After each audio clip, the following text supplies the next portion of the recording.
Yeah, I wanted to make this video earlier in the week about...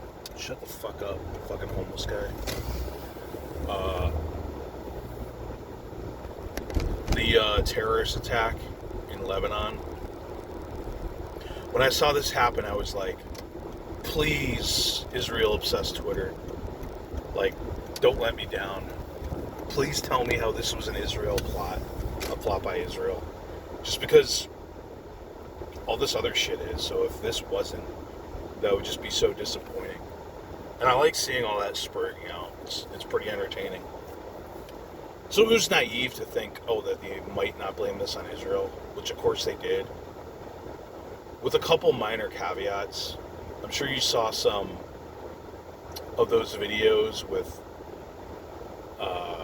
missiles. There was like a missile, another angle where, look, in this video you can see the missile. Well, even, like Syria Girl was saying, this video with the missile is fake. Don't let it discredit from how Israel really did this, though. So I thought it was a good opportunity because there's a lot of Israel conspiracies that are told in the past tense. Like 9/11 and the USS Liberty, which is constantly talked about. But really, you can see more when it's in real time because, like any event, you can see it unfold and you can digest the material in a better way when it's real time. So let's get this straight. Israel attacks Lebanon, and the government of Lebanon and Hezbollah both say that Israel didn't do it. Now, according to Syria Girl, both of these entities are lying because they know Israel did it, but they're lying. Or they're at least saying they're not blaming Israel because then they would have to respond. Lebanon and Hezbollah would love to be able to pin something like this on Israel because it would make them an international pariah. It's like, if Israel did this, it would be the perfect political opportunity for them. But no, that's not the narrative these people give. It's still Israel, but they're hiding it because it's... The reasoning is always hilarious. They always, no matter what happens, can explain something the way they want to based on some narrative. They're not coming out with it and the prime minister resigns. So you're telling me the fucking prime minister is resigning knowing it's Israel? He's like, no, I'm going to fall on the sword for Israel on this one. I mean, maybe Epstein has video footage of him with little children. Is this how the narrative goes? Mossad has video footage of him with little children, so they pressured him to resign. Like, he can't come out with the truth because Israel will come out with pedo footage of him. I mean, that fits into the conspiracy perfectly. So, let's go with that. One of the videos I liked was, you click on it, you don't know exactly what you're going to see. They're like, here's the video footage of the missile. Real video footage of the real missile. You click on it, and it's like this cartoon rocket out of, like, the Roadrunner cartoons. It's like this cartoon missile that explodes. It's like, oh, you got me there. But it made the point, like, how ridiculous these situations are. So now let me ask you, these people that claim Israel carried out this attack, like Syria Girl, some of our noble, truth-seeking journalists, pretty loose word of the term journalist there, Eric Stryker, Syria Girl, I don't know what Ryan Dawson said about it. He's like always getting banned and hiding, because he knows he's the truth teller, so he's got to hide. That's that's the way it is when you tell the truth. You know, it's tough. Are these people being objectively neutral and weighing the evidence, and then only coming forward with the objective evidence they found out? You know, they don't have, they're very unbiased when it comes to Israel. And they just saw the explosion, weighed the evidence, and came to a neutral determination that yes, we can go public because we know for a fact Israel carried out this attack. Is that what's going on? A real Jewish conspiracy, a real Zionist conspiracy that Israel attacked Syria? Is that what's going on? Or are people simply spinning conspiracies with whatever material they had? This was the analogy I said. These JQ and Zionist conspiratards that are like MacGyver when it comes to conspiracies. You give them any little piece of information, like forget explosions in Lebanon. It could be like anything. A guy falls down a flight of stairs and kills himself. And whatever you give them, they'll find a way to blame Israel or blame it on a Jewish conspiracy. It's remarkable. So my question is, are these people just objective, truth-seeking observers, or are they just going to spin a Jewish conspiracy out of any news you give them? I know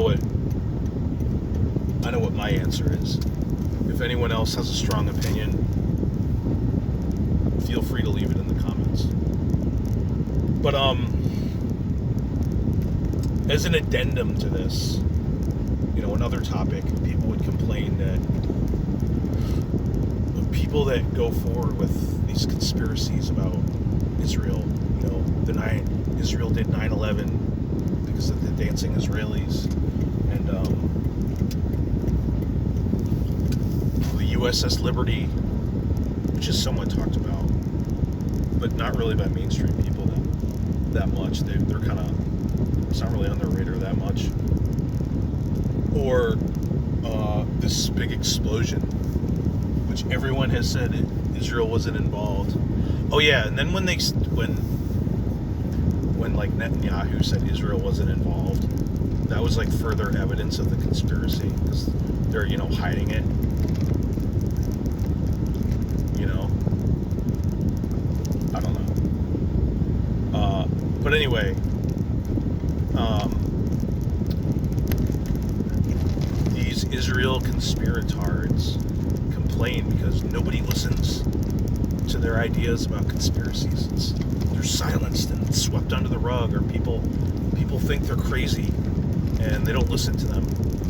And they would claim this is orchestrated to hide the truth. We're trying to come out with the truth about these Israeli subversive attacks, and no one listens to us because it's an orchestration to suppress this. Do you think that's what's going on, or do you think these people are so ridiculous that they've earned their reputation of flat earthers and whatever? You know, that's what Holocaust deniers say.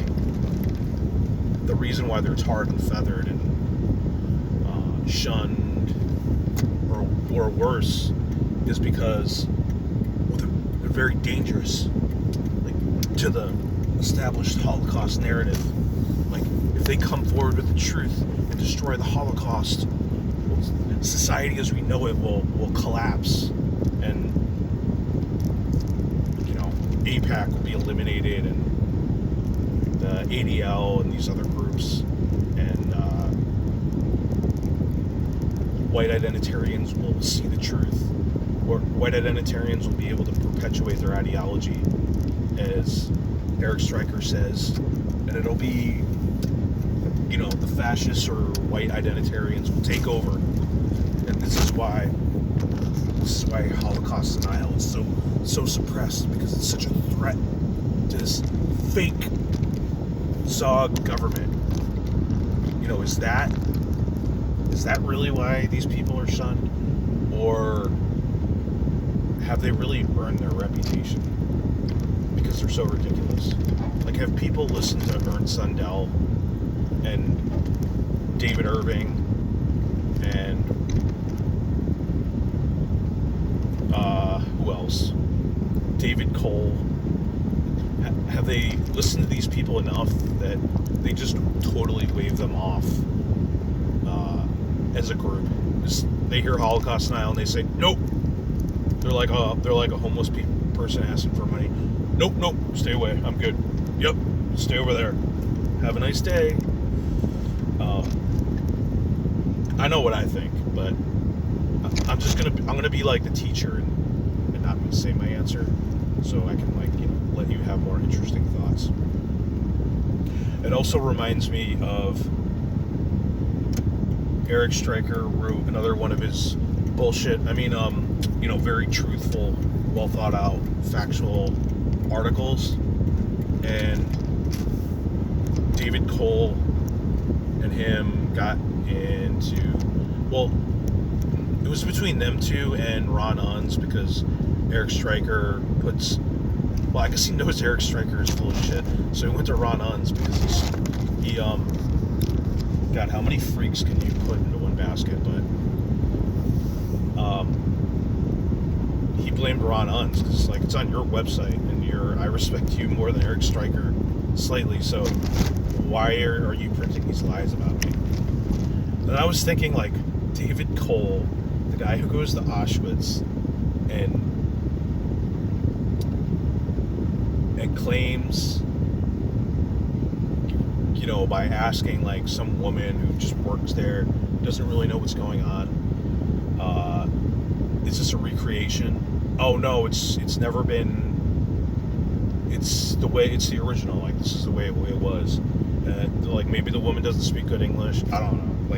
You can watch the video of it, and then the main person comes in and says, "Oh no, it actually was changed after the war."